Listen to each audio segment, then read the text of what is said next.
Hi, and thank you for stopping by. I just want to talk briefly about willpower.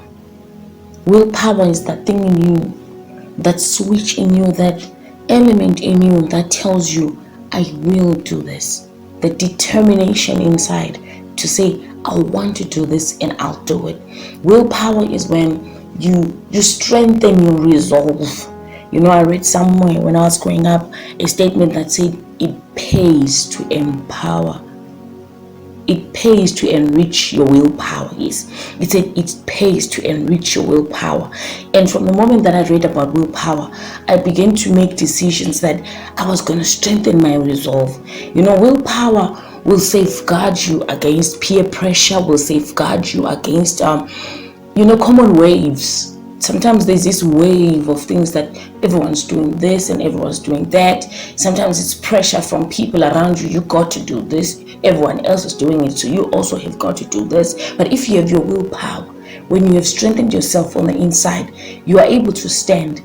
You know how sometimes you make a decision, and then when the consequences of the decision you have made start to show up, you feel like rethinking the decision. But if you have made sure that you started that whole decision from the inside, you have resolved on the inside, you have built up your willpower, you will stand even when the decision is coming with unfriendly consequences. Let me just give you a maybe playful example. When I was younger, I made a decision that I wasn't going to date. I just didn't want to. I felt that I needed to focus on my books, and that's what I wanted to do. It was my choice. There were no big things around it. It was just a choice I was making. And then now, I remember reaching tertiary and I had still not dated. So I got to college. Everyone was with a boyfriend they came with from home, or they were meeting someone on campus and hooking up. And I was still just, being me. And I remember this girl called Sheila saying, "So, who's your boyfriend?" I said, "No one." Why? I had never thought of why. It was just a choice I had made. That's all I knew. I'm choosing not to have a boyfriend. And so now she says, "Why?" I was like, nothing. What? Did they break your heart? No. Did you break up maybe? I said, no. Maybe did your family find you a husband at home? I said, no. And then somebody else dared to suggest, "Are you a lesbian?" I said, "No, I'm not." And they're like, "So why aren't you dating? I mean, at your age, you ought to be dating." I was like, I'd never thought about it. I'm just not doing it, So that was me. I had made the decision, and now that decision came with people making fun of me. It came with people questioning my identity. But I still wasn't going to do it simply because other people are making that suggestion around me. I just stood by my decision. I don't want to date. So I eventually did date, though I didn't go far in it. It was a beautiful relationship, okay. There's a little bit of a story in it. It turned out to be a cousin. Yeah, it turned out to be a cousin. So we didn't go far. When we realized we were related, then we broke it off. And I didn't date again for a long time. And until I was in my 30s. That's when I met the father of my kids. But even then, I wasn't feeling bothered. I remember being at this church, and there's an age where everyone just feels the goosebumps to do certain things. And this guy says to me, "So, sisters, everyone else is hooked up and you?" I said, I just want to love God freely, dance and jump and know that, well, I'm not disappointing anyone. I'm not making somebody, nobody's going to be looking at me like, "Ooh, why is she doing that? The boyfriend's going to look at her funny."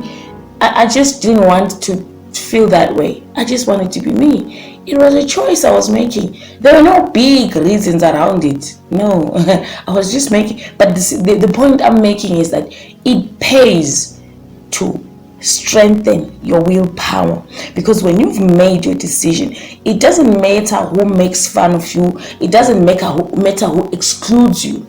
because of a decision you have made, you are still able to stand for it. Later on, it would also come in, this willpower thing. It will come in. I was still at tertiary, and so I had this group of friends. We had hooked up. It's nice to have friends. There's nothing wrong with friendship, but even friendship, like any other relationship, needs to be managed. If you don't manage your relationships, they're gonna run your life and they'll run you off a cliff. So in this friendship, I was always setting limits and boundaries. And my friends didn't seem to like it because they didn't know about willpower, self-determination, making your own decision, paving your own path. I knew stuff like that because I used to read books. And so I realized that they would want us to always do things together. Like, let's all go to the dining hall. Then we go. Hey, let's go to the library. And then on we go. I didn't want to do that. I felt like I don't want anyone to drive me, because if they drive me and I bump into a tree, I'll have to blame them for the rest of the time. But if I move by myself and I bump into a tree, it's my decision. Therefore, I will have to shoulder the consequences thereof. I always felt that way ever since I read that book. So I was part of this AIDS Action Trust. It was an extramural activity. At our tertiary college, they insisted that everyone must be involved in some tertiary, in some extramural activity or other. And I chose the AIDS Action Trust, and my friends were also in that group. I don't remember us discussing it, but I guess it was something we all thought it was nice to be part of. So there we were. And then there was t-shirts being sold for the club. And when I don't know where I was, I think I had gone to the library or something. And when I came back to the group, they were like, oh yeah, t-shirts are now here and we've bought the black one. So go and get a black one. I said, what other colors are there? That was the willpower thing triggering again, self-determination. And they were like, there's green, it's ugly. You don't want it. Go for the black one. I said, no, I want the green one. That was just me making it. I didn't want anyone to rob me of the opportunity to make a decision. I wanted to make my decision. Don't dictate to me that I like the black t-shirt. Let me decide that I like the black t-shirt, like you. I don't want to get the black t-shirt just because you got it. I hope you understand my drift. So I went to the guy who was selling the t-shirts and I got myself a green t-shirt. It was the ugliest t-shirt I ever wore. The color was like grass. It was not the green, the neon bright green, or it was just like grass. It was just an ugly green. Like, if you know a grasshopper, there's something that a grasshopper gushes out of its body. I can't remember if it's from the mouth or from the back, but it's a green that is just unpalatable. That was the color of that t-shirt, and I wore it with pride. And every time I wore it, my friends looked at me and they couldn't understand, but they didn't understand my inward journey. This thing was, I chose the green t-shirt not necessarily because it was nicer, but because I wanted to make my own decision, and I didn't want anyone to rob me of that. And I remember having to stand for the consequence of that decision. And then there was a regional meeting for the entire AIDS Action Trust, and we got into this meeting. A lot of the guys were wearing the black t-shirt, and then she was standing out in the green t-shirt, and I still stood for it. I'm telling you, I stood for it. I was bold. I was confident. I was all right on the inside because I had made that decision. I learned it from that early age that you need to have that power on the inside to make decisions. And when you've made them, stand. I was mocked, not just for not dating, being involved in a relationship. Now I was being mocked for choosing wrong colors, but they didn't understand my inward journey. I was journeying on the inward about what are you saying to yourself on the inside about stuff that you want to do, about who you want to be. My identity was already being shaped at that early age. And I remember a neighbor, this grown-up neighbor of ours, I think he could tell that there was something special about this girl, and he'd call me a mastermind because apparently I seemed to always do things that way off the cuff. I'd just show up with this decision that everyone else is like, where is it going? Where is she coming from with this? That was me. From the moment that I read about self-determination, the willpower, self-talk, strengthen yourself on the inside so that when you resolve to do something, you are able to stand even when the consequence, because for every decision you make, there'll be consequences. So it is wise to make your decisions very carefully. And when you know that this is a decision I made, you stand knowing that there might be consequences coming. But because this is a decision I made and I know that I want this, then you stand for it. You stick with it.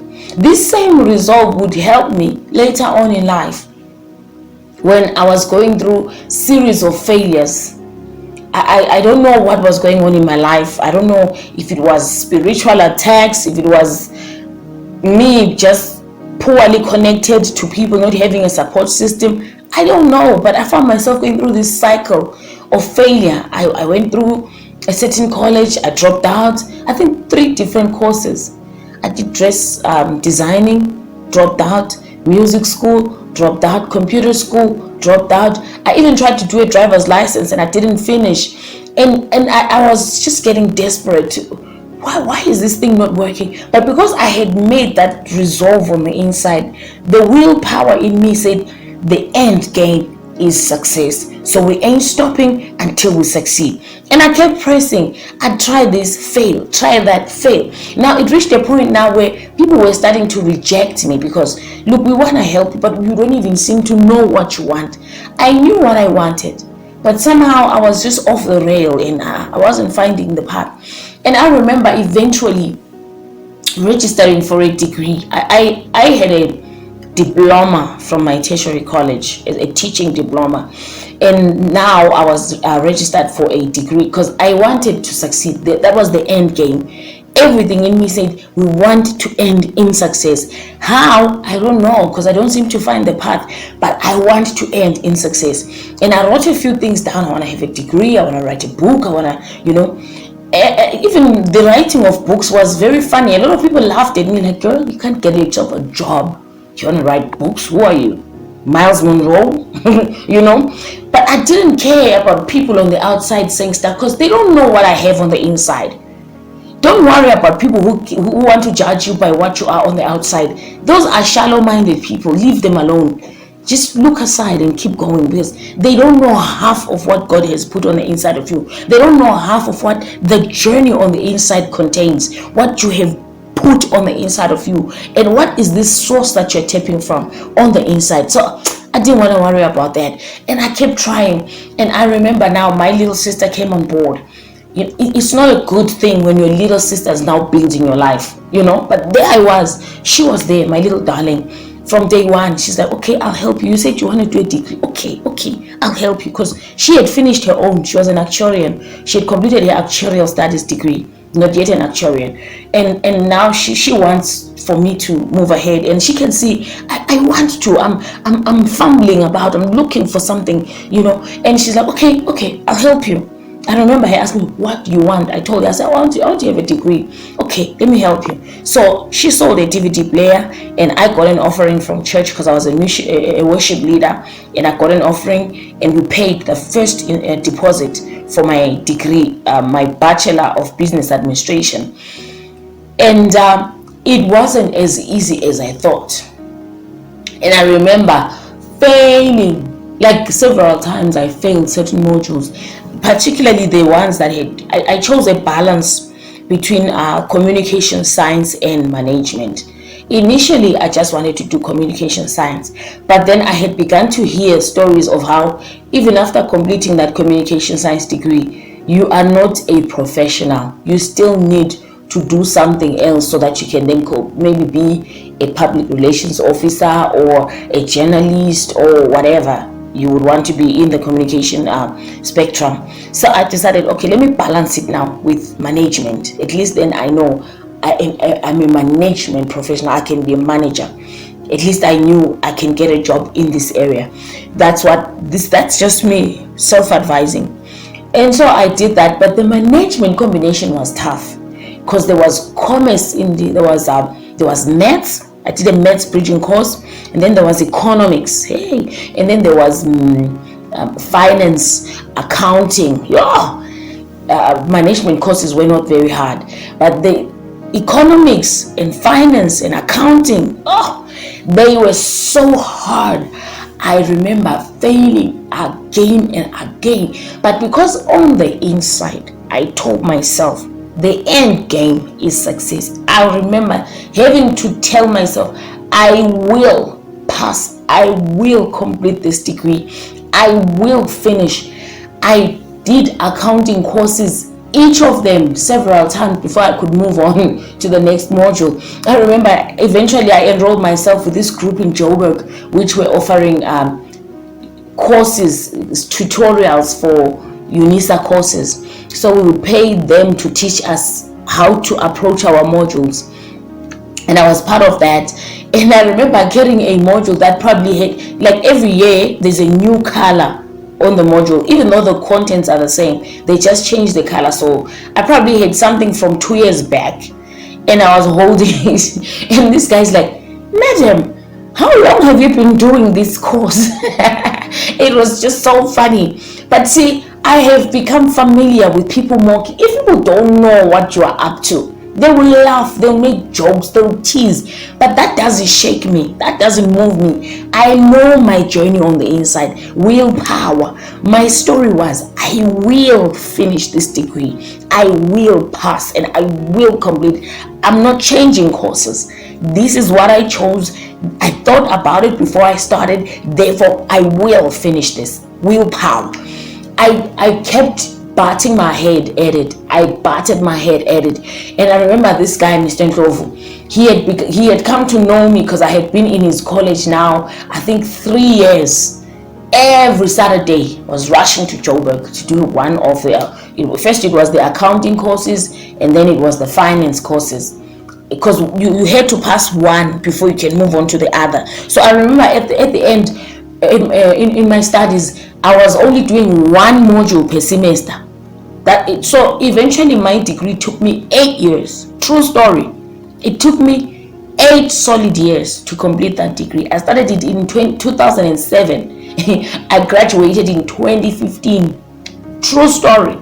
But I had resolved on the inside, one day those who talk to me will talk to somebody who holds a Bachelor of Business Administration, and that's what I want, that's what I'm due, and I will do it. And eventually I got my degree.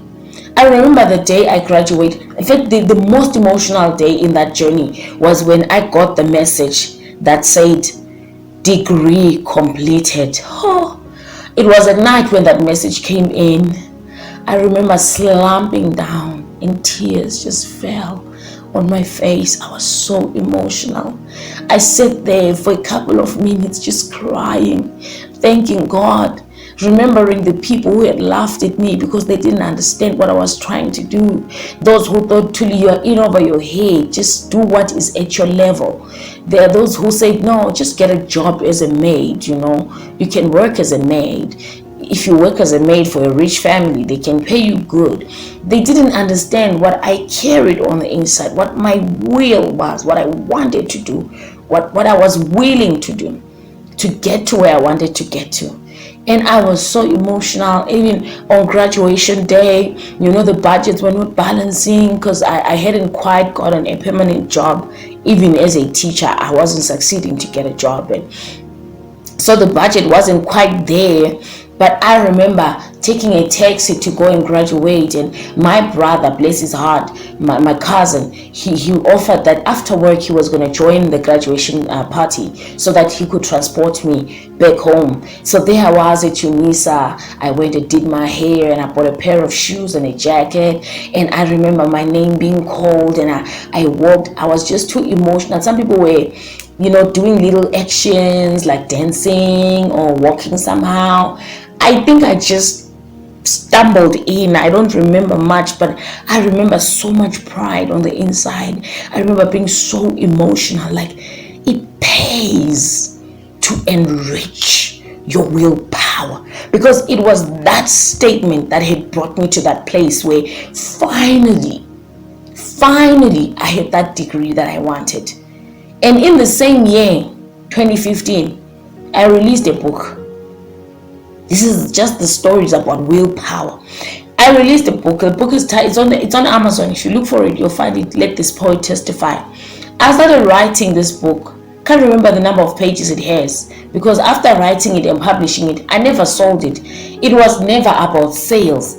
It was about the will. I am willing to write a book, and I will write a book. I don't care that nobody around me has written a book. And I remember colleagues, because I finished that book at the end of the year, and I was teaching at this other school in town. And colleagues, when in that time of the year, everyone's tired. They just sit around, they bring big lunch boxes, they talk stories, they sit in groups because the learners are no more attending. So all we do at that time of the year is that learners come in to write what they are writing, and they leave, and we're left to mark.